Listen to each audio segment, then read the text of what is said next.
Our next speaker is bringing economics to us. And I remember I went to UBC, and I went to UBC on a science scholarship and then switched into theater. And yeah, I was a computer science student, realized this is too much work to do something I do not care about, so I'm going to switch. And so I did.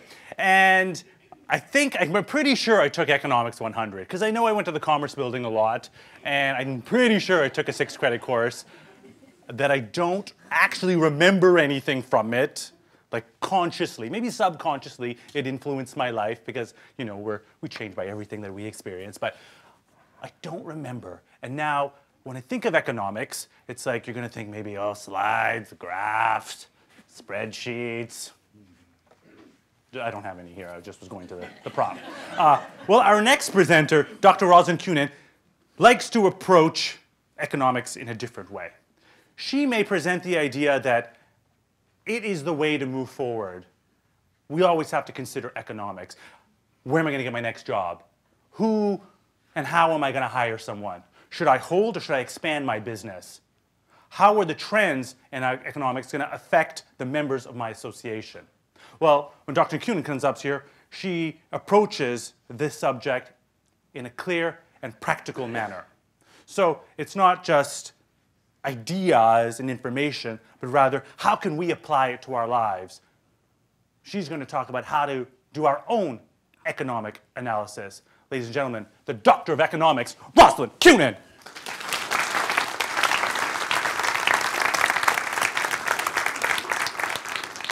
First of all, I am standing up. If I were going to organize a talk show, it would have to be called the Arsenio Small Show. Secondly, I want to thank you for all coming to listen to an economist, because you all know what you get when you cross the Godfather with an economist, an offer you can't understand. So I'm going to try and be very understandable. As Zane said, I am not going to give you a lot of numbers and a lot of statistics, because there's lies, damn lies, and statistics, or figures don't lie, but liars can figure. And you can figure too. Let's talk about a very basic statistic. Let's talk about an average. Suppose I wanted to know the average age of everybody in this room. You'd all tell me your ages. We'd add them all up. We'd divide by the number of people in this room. You with me so far? Mm-hmm. By that definition, the average Canadian has one breast and one testicle. Okay. So, to get to economics, economics is important. It is not the most important thing. It's not more important than family and what you do with your life and making the world a better place, but it is very important. People like Gabrielle, who have started from a rough place, know that it's nice to have a good assurance that you're going to have basics. The people at the United Mission who do all the good work know that people who can't afford socks have a little bit rougher time than the people who can. We all want to get that basic economic level in our life taken care of, so then we have more freedom to do all the other things that we want to do to make the world a better place. And so I'm going to teach you to do your own economic analysis. Don't get scared. It's easy to do your own economic analysis to figure out where the economy is going, whether you'll get a job, whether your kid will ever get out of the house, all these other good things. You just have to remember 4 letters. And if you can remember the 4 letters, you can figure out wherever you are and whatever you're doing, what's likely to be happening in the economy. And the letters are C, I, G, E. Now, if you run a business, you might think you know what that stands for. Can it generate earnings? But that isn't what it stands for in economics. If you're running a business, do remember that other sentence. That's very important. But basically, in an advanced economy like Canada's, just about everything we do is measured against the flow of money. is measured against spending. Some things aren't. The most important thing that I can think of that isn't is child raising. But in general, activity in our society is measured against the flow of money, is measured against spending, and all spending can be divided in 4 categories with the initials C, I, G, E. And C is the first one. It stands for consumer spending. The spending that we do on the goods and services, the cups of coffee and the haircuts, and all the things that we want and buy as individuals. And it is the most important for 2 reasons. First of all, it is the biggest. It's about 2/3 of our economy is consumer spending, us going out there and doing our shopping and so on. And secondly, it is not only the end or not the means to how the economy works, it is also the end of the economy. We have an economy to provide us with the basic goods and services we need for our livings. So consumer spending, how do we figure out what's happening to consumer spending? That's easy. We look at consumers. So if you want to figure out how an economy is doing, like the Vancouver economy, first you look at the number of consumers. If there's a lot, there's more spending. If there's fewer, if you come from a very small place, then there's less. Then you look at how is this number changing? Is the population growing? Is the population shrinking? If the population is shrinking, that is not a good sign for an economy, for a country, for a city, for anything. That's why I'm concerned about all these areas where the population is no longer growing, places like Japan and Italy, where the population is actually beginning to decline. There has not been a case in history. I make all these extreme statements. You can go on the web and check out, see if you can find an exception to them, where the economy has been doing well and the population hasn't been growing.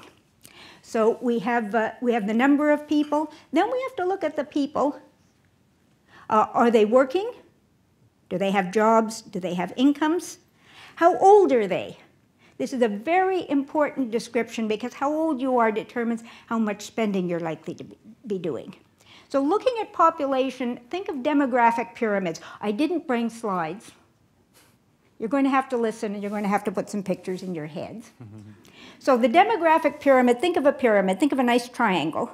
And from the beginning of time, another of those dramatic statements, population has been described as a demographic pyramid. Because at the bottom, we have age at birth going up to the top where the pyramid gets pointy. And from the middle going out, we're measuring the number of males on one side, the number of females on the other. And it's always looked like a pyramid because in human history, we've always had lots and lots of babies. At the bottom, the widest part, and then not all the babies make it, and then as people get older, you have fewer adults, and then we won't even talk about what happens at the top. Now, this was true from the beginning of time until about 1980. And in 1980, that was the end of the baby boom in the years about 45 to 65, the 20 years after the Second World War. Everybody came home from the war. Thank God there was peace. Had lots and lots of babies. And then after that, most Canadians, exception of the First Nations people, most Canadians stopped having very many or any babies. So by the time we get to the 80s, our demographic pyramid looks like a Christmas tree. Still the same triangle on top, but because we haven't been having many kids for the past 20 years, that bottom part of the trunk gets very narrow. And then we go to the year 2000, and all those kids in the narrow part of the trunk are now into their adulthood. So our Christmas tree looks more like an egg. It's still narrow at the bottom. We still aren't having very many babies, but now it's getting narrow in the middle. And the other thing that is happening, and through to now, is that the baby boomers are getting older, so that pointy part at the top where there never used to be very many old people, suddenly that's widening. And as we look into the future, we see our demographic pyramid turning into, I hope nobody's hungry, a lollipop. Because we have this very narrow stick of 3 generations of very low birth rates. And then only at the top, at the baby boom, which are now in their 60-somethings for the most part, do we see it widening out to that lollipop at the top. So what does this mean for consumer spending? The population isn't growing very quickly, so the numbers aren't going up. People are not at the spending stages of your life, because the spending stages of your life are mainly when you're starting a family, when you're buying a house, when you're raising kids, when you're doing all those things. I always used to say, then you get close to retirement and you realize you're closer to the end than the beginning and you get into the saving stage of life, but apparently Canadians aren't doing that very well either. But in general, people are not in a position to expand their spending very well. So consumer spending is still going to grow. We're still going to eat. In spite of what Zane said, I don't see anybody in this room naked, so we can still all afford to clothe ourselves. And so spending is going to be steady. It is not going to create the kind of booms that it did when the baby boomers were babies and everybody was into household formation and doing a lot of spending. So a good base, nothing too exciting, no disaster. C, I, investment spending. C is spending by consumers, by people. I is investment spending, it's spending by business. And now I'm going to give you something else that you should be very glad to get. I'm going to give you a reason never to read an economics textbook. Because in economics textbooks, it says that investment moves in the opposite direction to interest rates. So when interest rates are low, investment should be very high. And the opposite is true. When interest rates are high, investment should be low. And that you can count on. If you had to borrow at 20%, anyone here old enough to have got caught in the great big high interest rate booms that led to the recession of the 80s, if interest rates are 20%, you're not going to invest. You're not going to do much business. You can lend the money to the government for 20%. Why should you bother doing anything? So high interest rates definitely put a squeeze on investment, whether it's us investing in our homes or businesses investing in anything. But the opposite doesn't hold true, because if it did hold true, we have had such low interest rates for so long, we should be in a boom of gigantic proportions. But high interest rates cuts off investments. Low interest rates means you can afford to borrow, but you don't have to. So you don't necessarily have to borrow because interest rates are low. You might think maybe house prices will fall. You might think, well, I could borrow and invest, but are there going to be enough customers to buy my products? You might worry about the price of oil or political uncertainty or so on. So right now, investors, businesses, and their spending is cautious. Interest rates are low. People are getting lots of good ideas. There's all these new technological developments and the hope of being another dot-com millionaire and these kinds of things. So there is steady investment. There is significant investment in resources for which there's strong demand in the world. But again, not the kind of boom in investment that if you just looked at interest rates alone, you would predict. So CI, no prizes for guessing what G stands for. G, of course, is spending by government. And government spending used to be considered the magic solution to all economic woes. And you may have heard of an economist named Keynes. And he lived in the Great Depression. He was in England, and the Great Depression of the 30s started in England in the 20s. And there he was in a civilized, industrialized country, and he saw people going hungry, people without work, people without income, and he said, this shouldn't happen in a civilized, industrialized country. What can be done about it? And he knew that spending keeps the economy going, and he said, if consumers can't spend because they don't have the money, and businesses won't spend, then it's up to the government to spend, to put money into the economy, to get the economy going, to get some incomes and jobs and get everything rolling again. And that is a very good idea, and it is true. And governments have latched onto the idea that government spending is good, and they've been doing it with a vengeance, and they forgot the other half of what Keynes said, because Keynes knew, just as you should know, as a person with a bank account or any business or anything, you can't spend money that you don't have, except for the very short term when you get into serious debt. So the Keynes said what the government should do, first of all, when things are bad, it should spend money. And it should go into debt. It should run a deficit. Because if it balances its budget, okay, I'm the government, I want a balanced budget. So you need money and I give you $1. But if I'm balancing my budget, then I have to go over to you and tax you $1. And so basically it's a wash. Your spending is down, your spending is up, it's a wash. So if the government is going to help the economy, they have to go into deficit. They have to put more money into the economy and spending than they take out in taxes. So they're going into debt. And Keynes was aware that this wasn't a long-term solution. So he said what governments have to do then is when the economy is booming, when the economy is doing well, they should collect more in taxes than they pay out in services.